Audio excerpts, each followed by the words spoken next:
Olá, sejam bem-vindos a mais um episódio do nosso programa Missão Desenvolvimento. Hoje a gente vai falar sobre um tema fantástico que é a descoberta do pré-sal no Brasil. Eu sou o Paulo Gala e hoje recebo aqui para conversar com a gente sobre esse tema Guilherme Estrela, geólogo, grande geólogo da Petrobras, que trabalhou durante 40 anos lá, onde ocupou a diretoria de exploração e produção de 2003 até 2012. Talvez um dos nomes mais importantes e talvez a grande referência da descoberta do pré-sal no Brasil. E também contamos com a Patrícia Layer, formada em Geologia pela UERJ, também com mestrado em Ciências da Terra Aplicada, Engenharia de Petróleo e Geologia, grande conhecedora também dos temas do petróleo, de geologia, de exploração.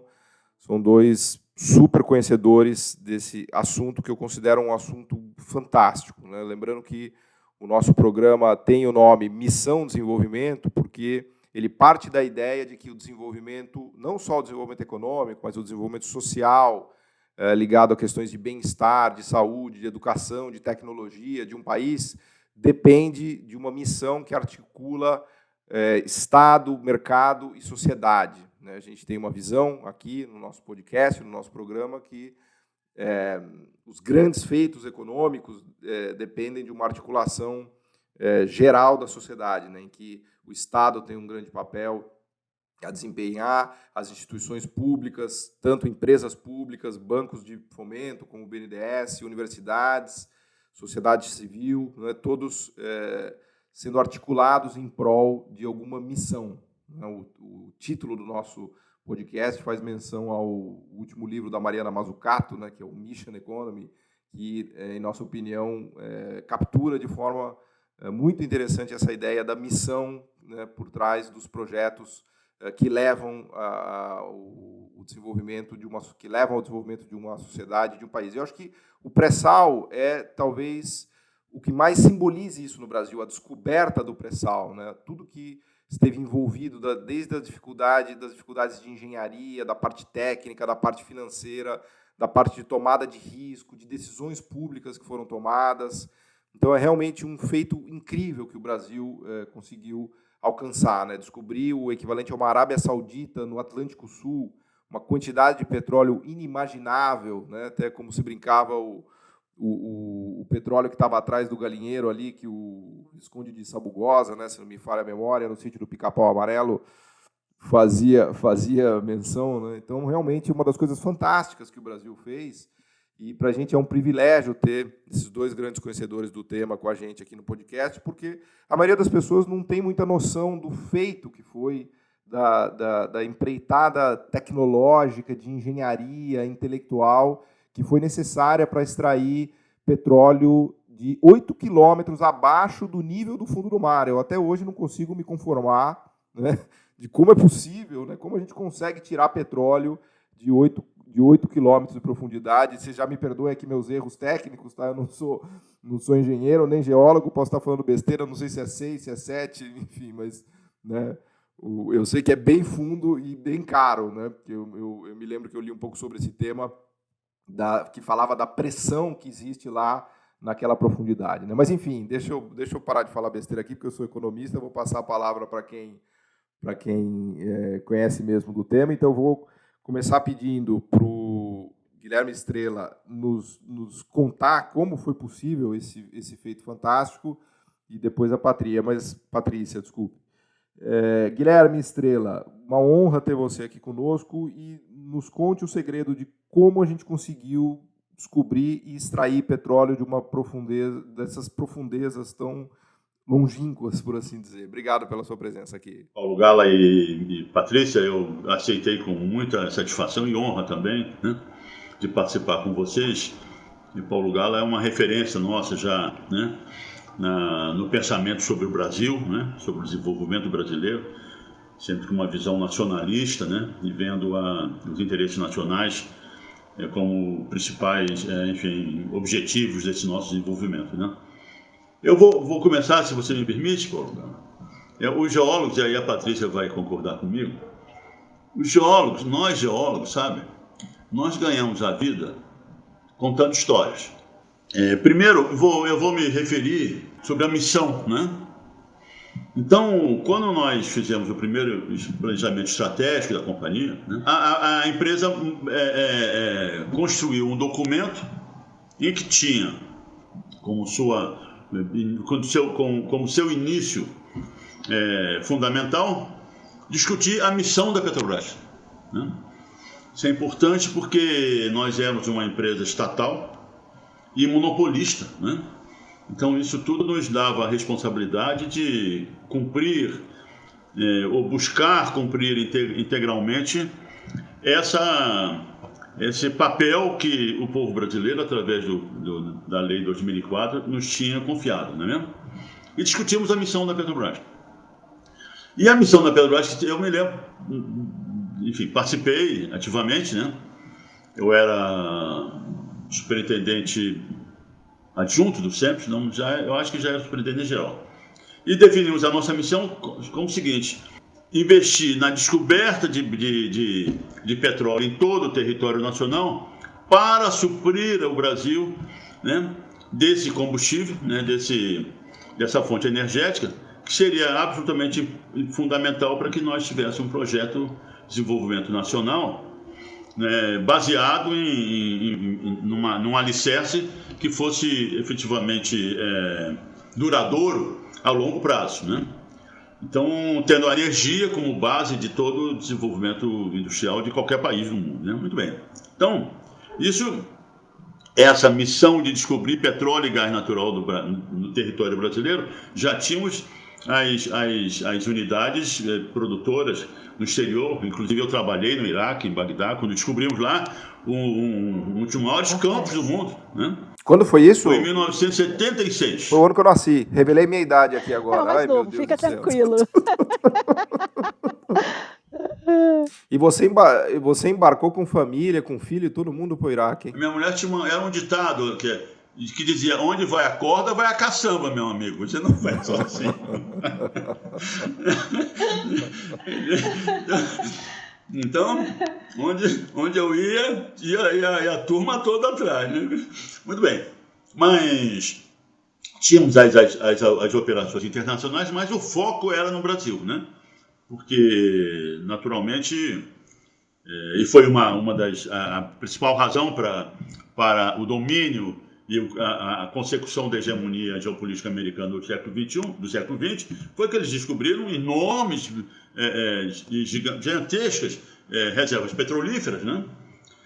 Em seu próprio território. Os Estados Unidos, já na passagem do século XIX para o XX, já produzia 2,5 milhões, 3 milhões de barris, uma coisa assim fantástica, né? Então, a descoberta de petróleo em seu território é absolutamente fundamental. Depois, as coisas se evoluírem, essa coisa toda, muito bem.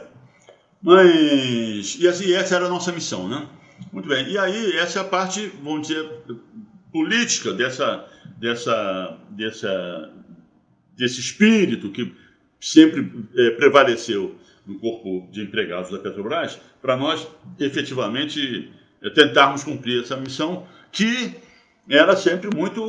foi sempre considerada uma missão, não digo impossível, mas uma missão muito difícil de ser atingida, porque vários esforços da empresa já tinham sido feitos em várias bacias. Começamos na bacia do Amazonas, começamos no Recôncavo, mas quando a Petrobras foi fundada, partimos para a bacia amazônica, de Sergipe, Alagoas e tudo mais, e não tínhamos obtido sucesso, né?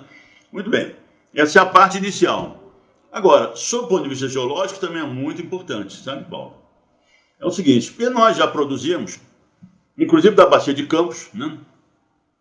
Mas tínhamos uma dúvida. Não é que tínhamos uma dúvida, havia um engano na nossa interpretação geológica.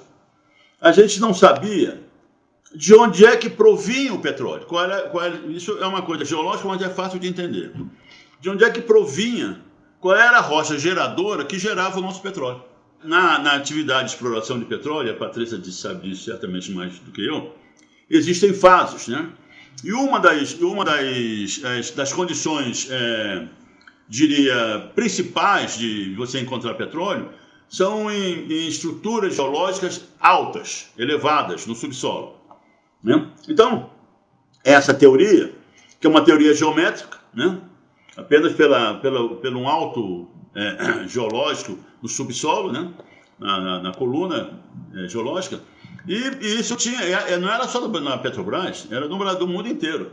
Todas as empresas mapeavam geofisicamente, às vezes também em superfície, até como foi o caso de Majnun lá no Iraque, né? E os geólogos e geofísicos mapeavam altos geológicos. O pessoal perfurava e em 50%, muito menos, né?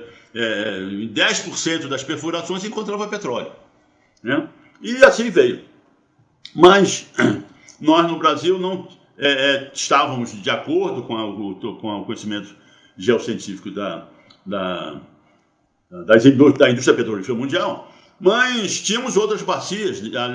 Os Campos foi uma grande descoberta, mas a Petrobras continuava investindo pesadamente em perfuração, em poços, em outras bacias, e com insucesso total. Até que, numa dessas bacias, conseguimos levantar essa questão. Olha, há alguma coisa de errada, porque estamos seguindo todos os preceitos dessa teoria, dessa prática de altos geológicos, e não temos descoberto petróleo nenhum, né?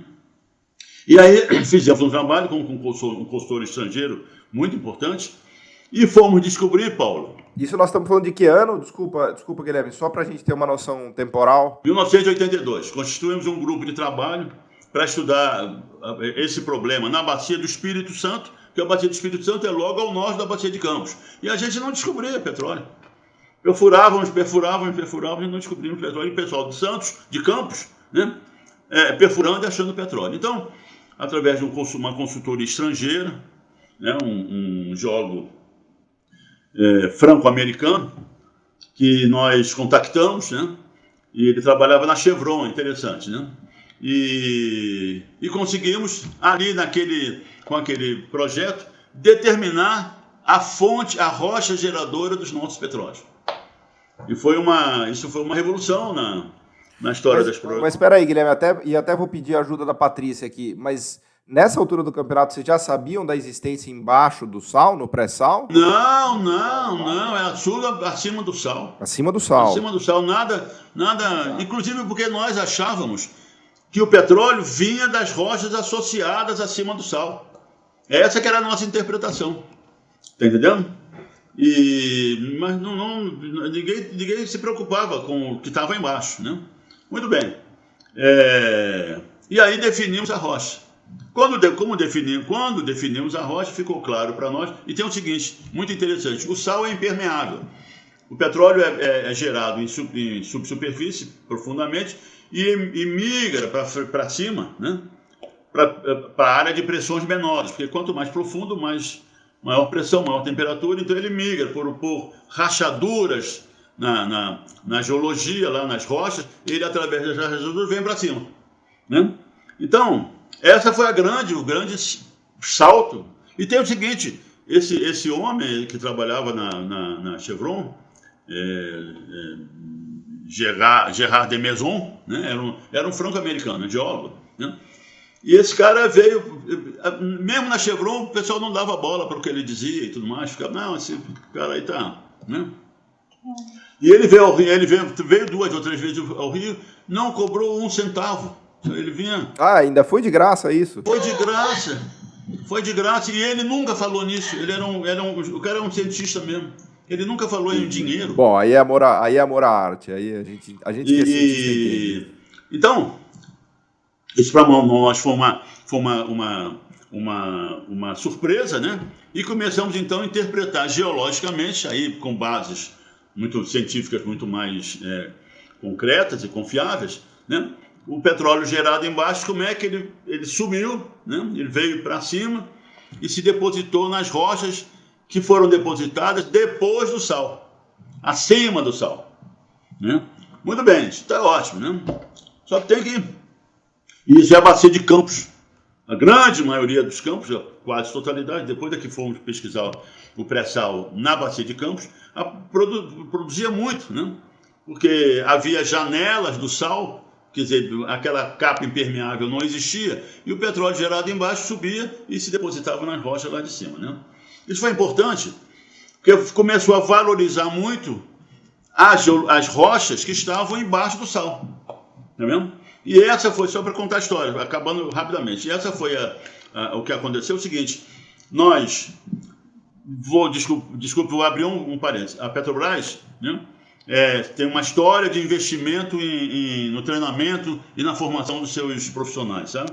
Não é, Patrícia? Uma história completamente. Que praticamente não foi interrompida, às vezes diminuiu um pouco, mas era compensado. Então, a empresa investia pesadamente na formação e na pós-graduação, né? Temos inúmeros doutores nas melhores universidades do mundo, nos Estados Unidos, na Inglaterra, na França, né?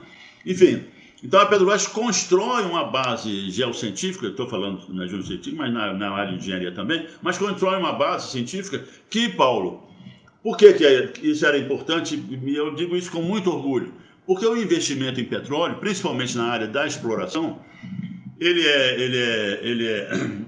é altamente concentrado em recursos financeiros, né? Porque no final das contas o cérebro humano custa pouco em relação a um processo industrial, né?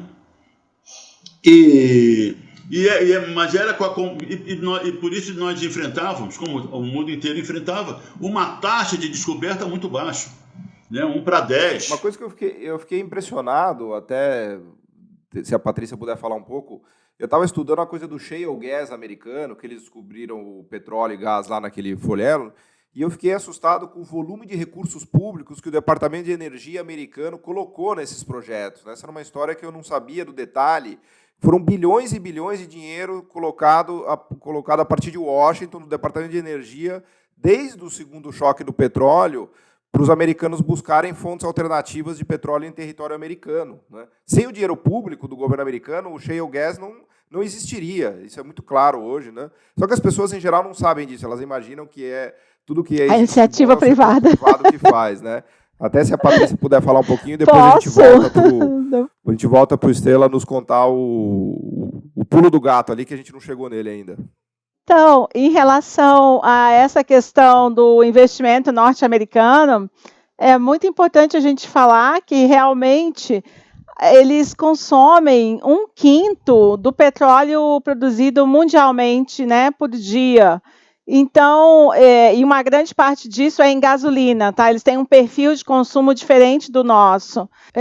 Como eles consomem muito petróleo, era urgente para eles, a partir do momento que eles se tornaram importadores de petróleo, né, de derivados, ter como tirar essa dependência do Oriente Médio. Então, realmente, eles tinham que fazer esse investimento. Agora, o que acontece com o não convencional, Paulo? E é muito importante falar. O não convencional, ele é um paliativo. Por quê? São grandes áreas, são bacias inteiras, onde você tem depositadas formações rochosas que... Desculpa, o que você chamou de o não convencional seria o shale? Desculpa a minha ignorância. O shale é um tipo de não convencional. Também. O shale é um tipo e o tight oil é outro tipo. Os americanos têm o shale gas e o tight oil. O Canadá, por exemplo, tem as tar sands, as areias bituminosas, né? Então, realmente, desculpa, é bom falar numa linguagem mais clara, né? Porque... fala um pouquinho mais disso para a gente entender, porque a gente tem aqui a honra de ter dois grandes, incríveis geólogos, então vamos aproveitar a aula. Explica para a gente 1 minuto a diferença do tight, do shale... Depois vai editar isso, né, Paulo? Mas eu sou obrigado, já que você falou que estão com 2 geólogos falando essa coisa toda, eu sou obrigado a contar uma piada que os engenheiros têm em relação aos geólogos. Por favor, isso não vai ser editado, não. A piada é a coisa mais importante da conversa. E os engenheiros dizem para nós o seguinte: quando 2 geólogos concordam, ambos estão errados. Né? E quando há uma discordância entre eles, é possível remotamente que um deles esteja próximo da verdade. Então era isso antes. O que você falou que está contando com 2 geólogos, aí eu já te adianto isso. Bom, então espero que vocês discordem aqui no programa. Então, agora estou com a responsabilidade. Vai ser difícil eu discordar dele. O que acontece?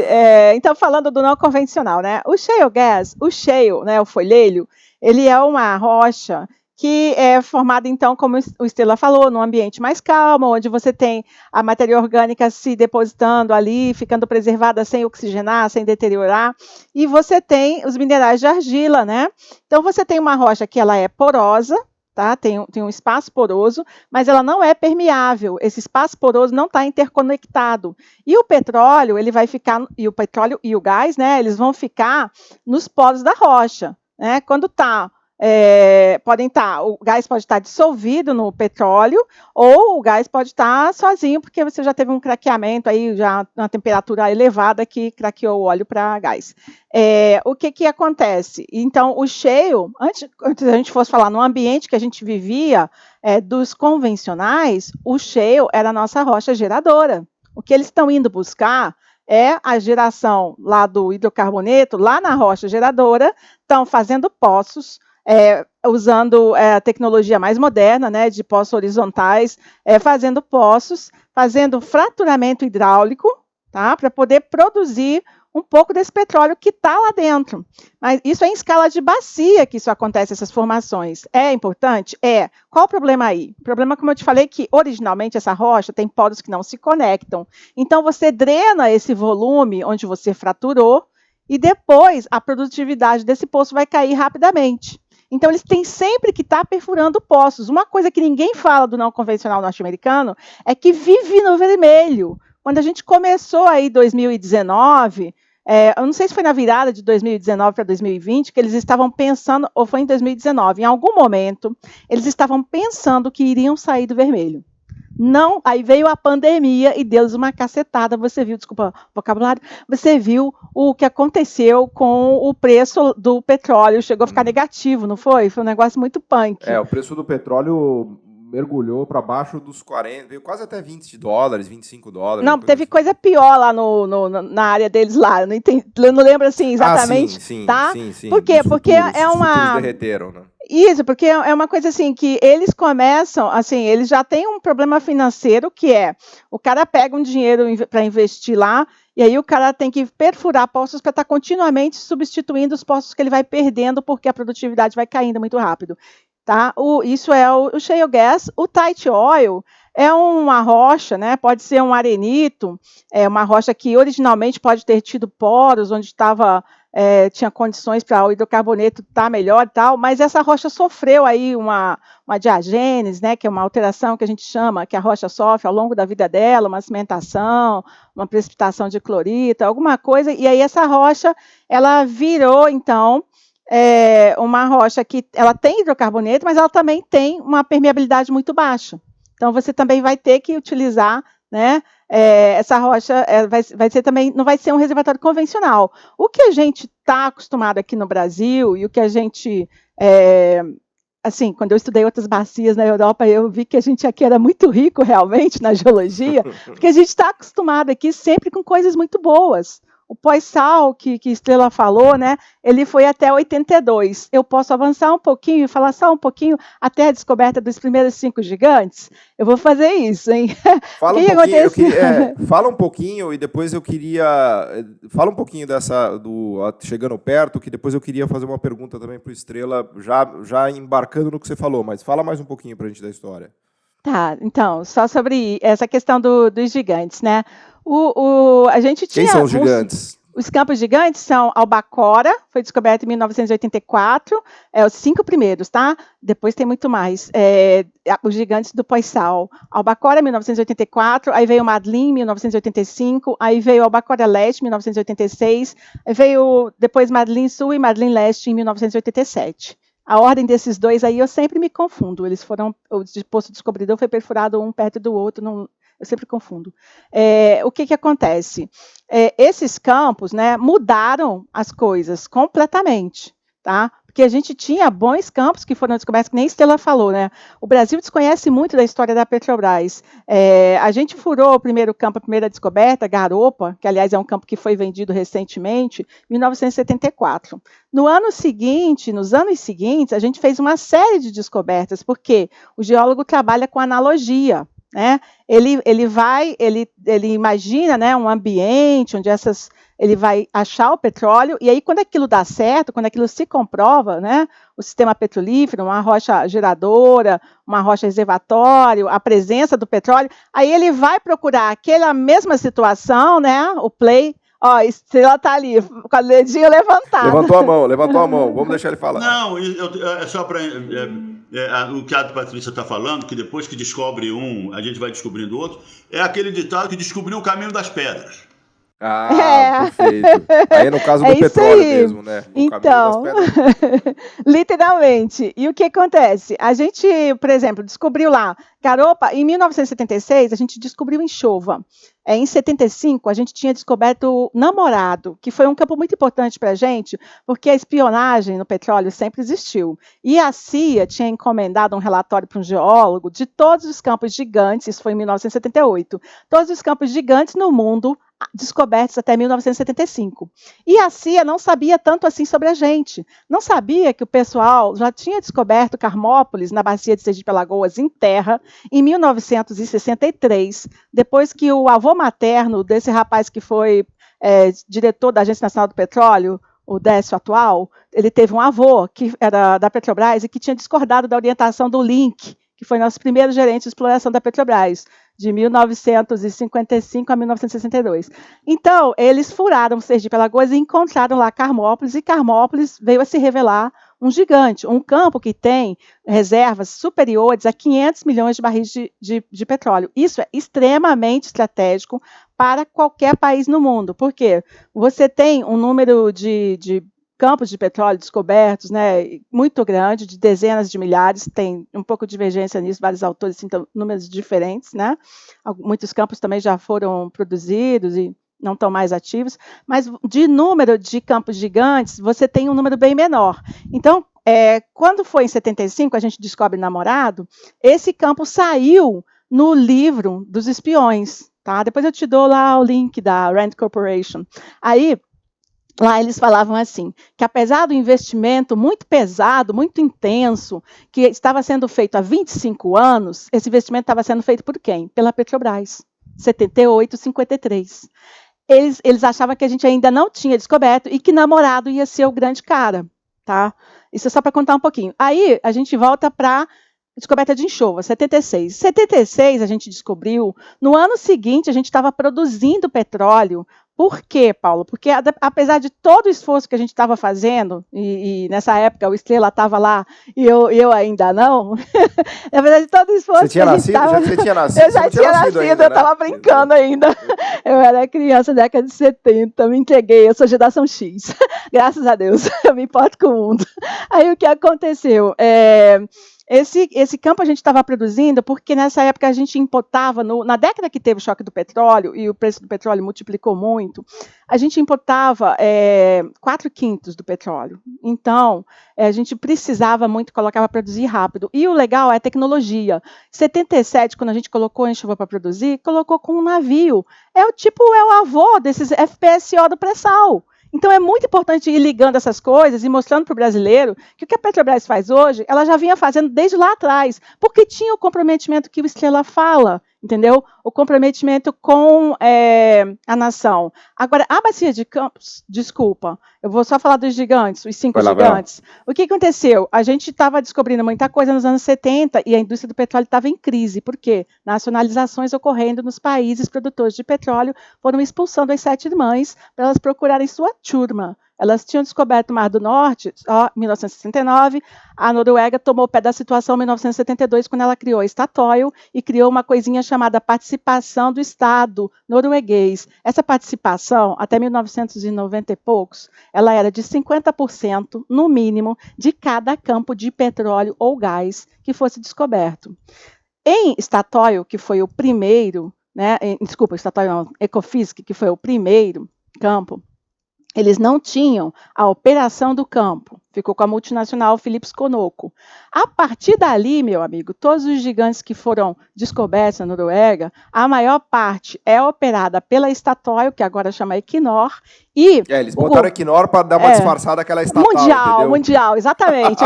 Olha só, é o lance ambiental. O que está acontecendo também? As empresas querem ter uma cara, né, e ter ações, até a gente tem que respeitar também, que estão tomando ações na parte dos renováveis, né, mas elas querem ter isso, elas querem se desligar, e quando a empresa está agindo como a empresa privada multinacional das 7 irmãs, acho até que isso não me combina mais. Mas eu queria, desculpa te interromper, porque eu estou aqui agoniado para falar da questão do público e do privado em toda essa história, né, e vou devolver a palavra para o Estrela, mas antes eu vou me valer aqui da posse da palavra como host aqui do programa, para falar 2, 3 minutinhos que eu queria realmente, assim, eu estava esperando o momento de poder conversar com vocês dois sobre esse assunto, que é um negócio que me tira o sono, que é o seguinte: quando eu olho a história do pré-sal no Brasil, sempre me vem à mente a história do shale gas nos Estados Unidos. Por quê? O shale gas nos Estados Unidos, ele se deveu fundamentalmente a dinheiro público que foi colocado na pesquisa para o desenvolvimento de uma nova tecnologia que empresas americanas não queriam fazer sozinhas, que as 7 irmãs, que a pujante iniciativa privada americana não foi atrás. Ela não foi atrás por quê? Porque tinha muita incerteza tecnológica, incerteza em relação às rochas, se aquilo seria rentável, não seria rentável, ou seja, um mero cálculo de custo-benefício da ótica privada não levou empresas americanas a explorar a tecnologia do shale gas. Portanto, o Departamento de Estado de Energia dos Estados Unidos colocou dinheiro nisso e forçou as empresas a fazer isso, né? Deu grants, deu financiamento, ele criou praticamente essa indústria do shale gas nos 70, nos 80, e depois ela deslanchou, e hoje ela é tocada por empresas, obviamente, privadas. Mas o ponto que eu quero fazer é que o risco tomado foi um risco público, de uma decisão do governo americano. Então, nesse sentido, eu enxergo um paralelo enorme com a história do pré-sal no Brasil. E por isso que eu queria colocar essa pergunta aqui para vocês. Porque, a meu ver, o pré-sal só foi descoberto porque vocês tomaram o risco público. Vocês tiveram a coragem de tomar uma decisão que empresas privadas não tiveram coragem, porque na conta delas o custo-benefício não fechava, né? A história que eu tenho lá de trás é que a Shell, o Estrela me corrija se eu estiver falando muita besteira, mas a história que eu tenho é que a Shell era sócia da Petrobras num dos poços, e ela não quis furar mais fundo, porque ia custar, sei lá, 100, 150 milhões de dólares, e a Shell falou, quer saber, não vai ter dinheiro lá no fundo do poço, então, não vai ter petróleo lá, não vou gastar dinheiro e deixa para a Petrobras. E a Petrobras foi lá e tomou a decisão de furar, por quê? Porque ela tem uma visão do Estado, do país, da nação, e descobrir uma Arábia Saudita no Atlântico Sul faz toda a diferença do mundo para o Brasil. Para a Shell não faz nenhuma diferença, mas para o Brasil faz. Assim como fazia diferença para o governo americano descobrir petróleo no shale gas. Por isso que o Departamento de Estado americano colocou dinheiro lá, né? Então eu vejo um paralelismo muito grande e eu queria aproveitar a presença ilustre de vocês aqui para nos contar o detalhe dessa história, porque, a meu ver, se não fosse a coragem de vocês e o espírito público da Petrobras, muito provavelmente a gente não teria descoberto o pré-sal. Estrela. Você tocou num assunto central também.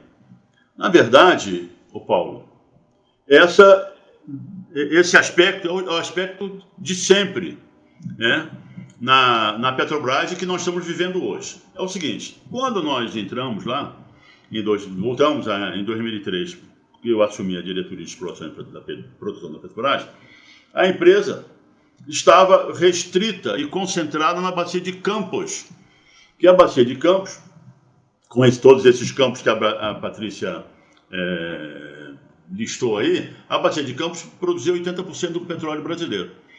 E já tinha sido implantado na Petrobras uma filosofia de na verdade, rentista, de um fundo de investimento. Até uma das primeiras entrevistas que eu dei, a menina perguntou, como é que você encontrou a Petrobras? Eu disse, eu não encontrei uma empresa petrolífera, eu encontrei um fundo de investimento. Né? Por quê? O fundo de investimento é um banco que não quer correr risco. Né?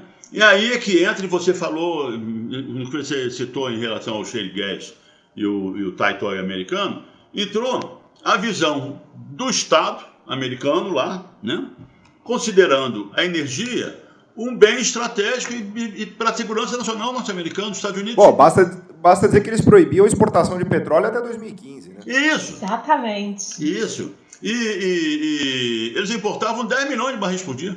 10 milhões de barris por dia, o país mais rico do planeta, com uma posição geopolítica hegemônica, com esse baita de calcanhar de Aquiles que eles tinham, né? Então, aí entra o Estado, a empresa privada não vai responder a esse desafio, até pelos riscos, como eu falei, os riscos envolvidos, financeiros envolvidos enormes, né? E o Estado bancou. Então, trazendo isso para a Petrobras, é a mesma coisa. Quando o governo Lula entra, em 2003, vem com essa visão, com essa concepção de que energia é estratégica para o desenvolvimento nacional e diretamente ligada à nossa soberania, né? Então, dá a Petrobras, transmite a Petrobras, né, com muita clareza, inclusive, porque eu participei disso pessoalmente, com muita clareza, dizer, olha, Petrobras, você reassuma o protagonismo que sempre tiveram no setor petrolífero mundial. E não gratuitamente, porque a Petrobras é sempre, do seu ponto de vista de exploração e produção, e também de refino, que também tem muita tecnologia envolvida, a Petrobras é quem conhece melhor as bacias sedimentares brasileiras, a geologia do Brasil. Então, ninguém melhor do que a Petrobras para reassumir essa função como empresa estatal, não é mesmo? E para investir o dinheiro público, como você falou, mesma coisa dos Estados Unidos, né? Para corrermos o risco de enfrentarmos um desafio que era fundamental para a soberania e para a segurança energética brasileira, para sustentar, como eu falei, um projeto de desenvolvimento nacional minimamente soberano. E foi isso que aconteceu no pré-sal, não é mesmo? Então, quando nós nos deparamos com a prospectividade, com o mapeamento da prospectividade de grandes áreas embaixo do sal, né, sob o sal, nós tínhamos uma dúvida, aí é que entra a Patrícia. Nós tínhamos uma dúvida pelo seguinte, é o negócio de Carmópolis. Carmópolis é um campo do pré-sal. Interessante, né? Por quê? Porque o Carmópolis, porque o petróleo... Desculpa a ignorância, onde fica Carmópolis mesmo? É em terra? É na cidade de Carmópolis, fica a 80 quilômetros de Aracaju. E qual que é a profundidade do poço? Onde está o petróleo? Muito raso, são 1.000 metros lá, por aí. Mas ele é pré-sal porque ele está embaixo do sal? Porque ele é pré-sal, porque ele está em rochas que foram depositadas antes do pré-sal. Por isso que a gente chama pré-sal, porque a gente analisa a coluna geológica sob o ponto de vista cronológico, de rochas mais antigas para as mais novas, né? Então, voltando ao que nós estamos conversando, quer dizer, que você citou voltando ao aspecto estratégico, né, nacional, brasileiro, que a gente, quando nós chegamos à Petrobras, a Petrobras tinha se transformado num fundo de investimento e concentrando tudo na Bacia de Campos. Com a chegada do governo do presidente Lula, recebemos logo a recomendação de dizer, olha, Petrobras reassuma o seu protagonismo no setor petrolífero brasileiro, né? E o que é que fizemos? Tiramos todas as sondas estavam concentradas na Bacia de Campos para manutenção da produção. Porque esses campos do pós-sal, na Bacia de Campos, eles exigem um trabalho intenso de manutenção da produção, né? Porque é um óleo mais pesado, embora seja a mesma origem, mas que migrou para profundidades mais baixas, então ele é mais pesado e exige a dedicação de sondas para manter a manutenção da produção. Então estávamos todos concentrados na Bacia de Campos. Com essa orientação governamental, retiramos algumas sondas da Bacia de Campos, tanto que perdemos produção em 2004. Em 2004 a gente perdeu a produção por causa disso, né? E espalhamos as sondas para a Bacia de Santos, que estava ao lado aí da Bacia de Campos. É interessante a gente frisar que a Bacia de Santos começa em Cabo Frio. De Cabo Frio para o sul até Santa Catarina é a Bacia de Santos, né? Eu brinco com os paulistas porque o pré-sal está em frente a Copacabana e a Barra da Tijuca, ainda que seja Bacia de Santos, né? Muito bem. E aí trouxemos as sondas para o Espírito Santo, depois para Sergipe e Alagoas e para a Bacia de Santos, né? Onde nós descobrimos logo o campo de merluza. Mexilhão. Mexilhão, desculpa, eu falei merluza. Foi, eu tava, nessa época eu estava nos poços. Você estava onde lá, Patrícia? Fala exatamente. Agora que você falou, eu quero saber onde exatamente que você estava. Bom, na verdade, quando a gente descobriu o mexilhão, eu já estava no escritório. Mas eu embarquei, assim que eu fiz concurso para a Petrobras, como estrela, eu entrei pela área de poço, eu fui geóloga de poço, e eu tenho maior orgulho e amor por essa área. Conta pra gente um minuto o que é geólogo de poço aqui, porque agora eu estou tomado por curiosidade. Então, o que acontece? Eu acho que hoje em dia até o pessoal fala mais geólogo de operações geológicas. Por quê? Porque antigamente que se falava geólogo de poço, a moçada novinha aí não sei se usa a mesma designação que a gente, mas o que a gente faz é a mesma coisa, né? Eles fazem com muito mais tecnologia, eu também fazia com o melhor possível na minha época e estrela na época dele. A gente embarca na sonda que vai perfurar um poço de petróleo e a gente acompanha a perfuração. Então, são as pessoas que têm maior responsabilidade na sonda, que estão lá, várias pessoas têm muita responsabilidade, né? Mas, assim, o engenheiro tem muita responsabilidade, o engenheiro de perfuração, o geólogo tem muita responsabilidade com essa questão da perfuração também, o químico do fluido de perfuração, o pessoal da cimentação, mas, assim, a gente vai para as pessoas terem uma ideia, uma perfuração dessa custa o quê? 50 milhões de reais, 100 milhões de reais, 10 milhões de reais? Muito mais, muito mais hoje em dia, porque então, fala a diária... no número, você fala em número, as pessoas se sensibilizam. Quanto custa para furar um negócio desse? Sabe quanto é que custou o poço que descobriu efetivamente o pré-sal? Eu não tenho a menor ideia. 240 milhões de dólares. Então, isso é muito importante, porque foi completamente diferente, tá? Eu, quando estava falando que eu embarcava em poços do pós-sal, na minha época, 2000 até 2001, né?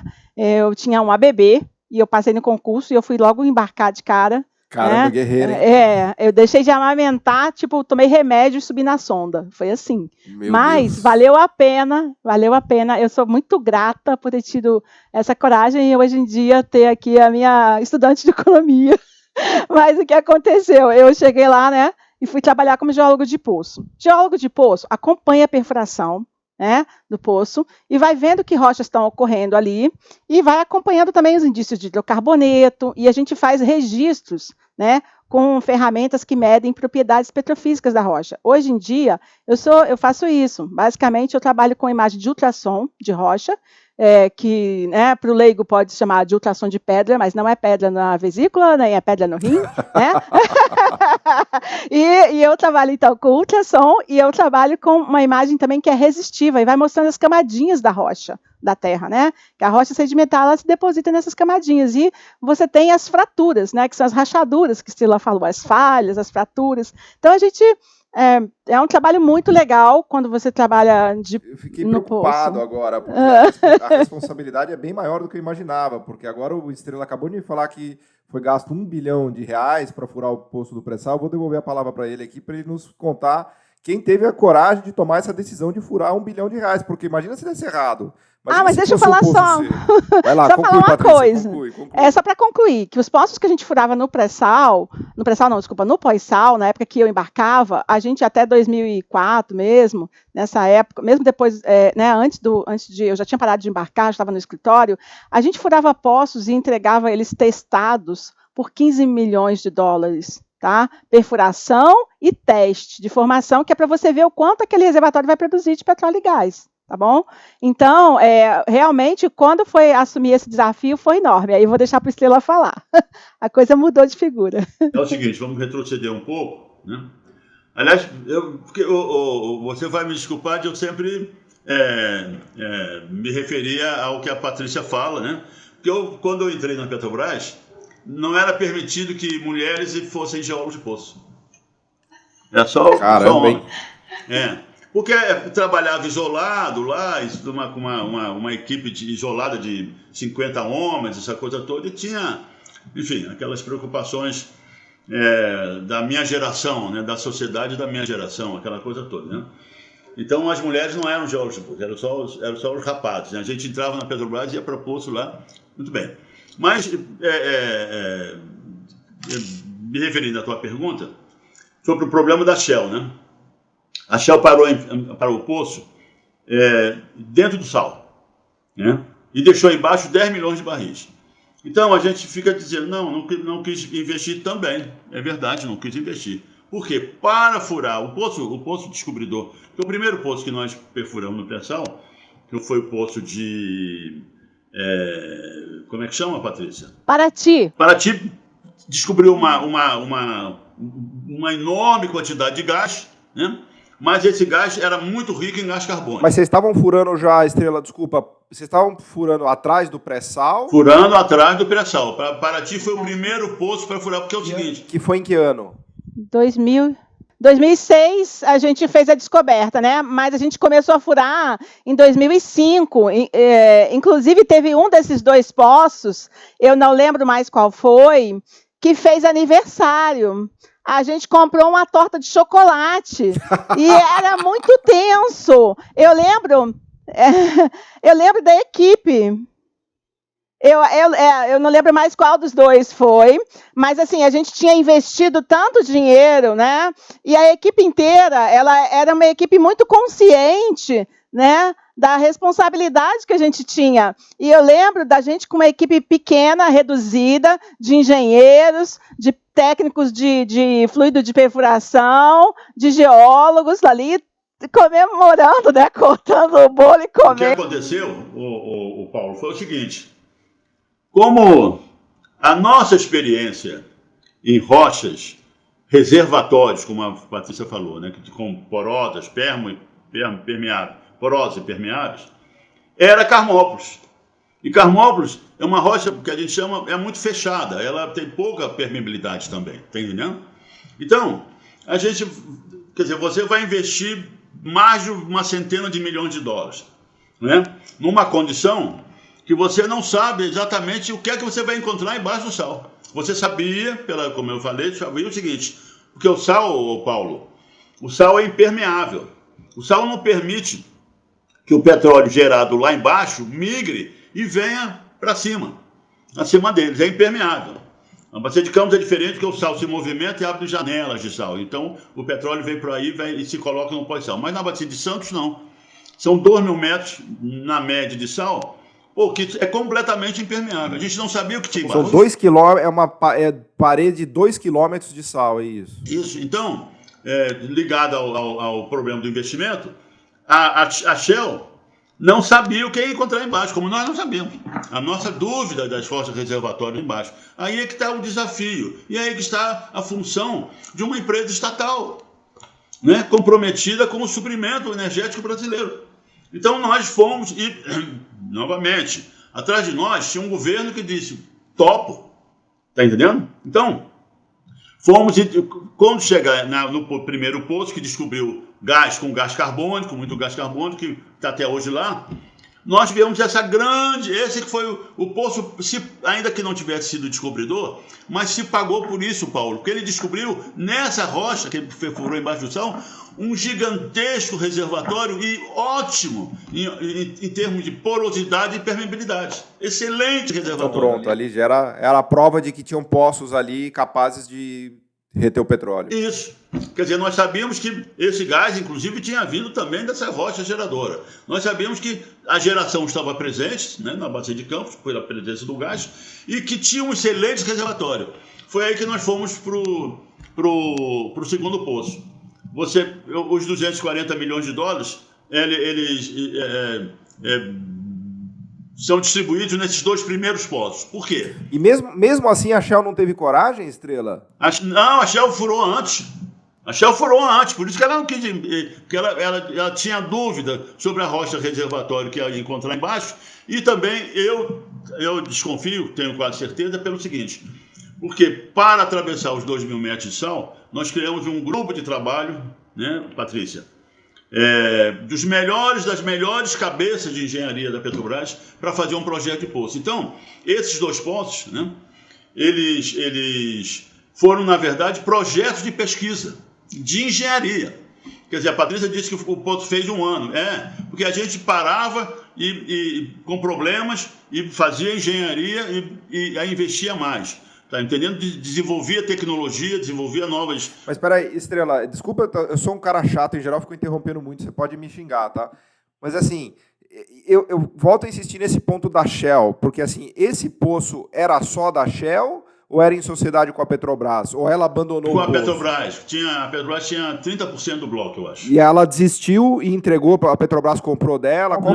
Ela devolveu o bloco à ANP, que depois entrou na cessão onerosa. Então ela devolveu, mesmo sabendo que a Petrobras estava já em busca do pré-sal e que tinha indícios que tinha chance de chegar lá. Não, foi 2001, se não me engano. Foi 2001. Ela chegou no sal, falou, não vou encarar essa barreira de sal, pega de volta aí o negócio. E aí tem na sua pergunta tem também um aspecto muito importante. Por quê? E aí é aplicado diretamente ao novo marco regulatório do pré-sal, porque quem manda na atividade exploratória é o operador. O consórcio ele tem várias empresas que participam das decisões técnicas e tudo mais, mas quem manda mesmo, quem define tecnologia, engenharia, equipamentos, se vai perfurar ou não vai perfurar, é tudo o operador. Entendendo? O operador é dono do bloco. Então a Shell devolveu o bloco. Então, porque eu acho que eles não quiseram. Porque não é função da Shell, né? Não é função de nenhuma empresa estrangeira, é função deles descobrir petróleo no Brasil. Então eles pararam o poço. É por dinheiro e por falta de tecnologia.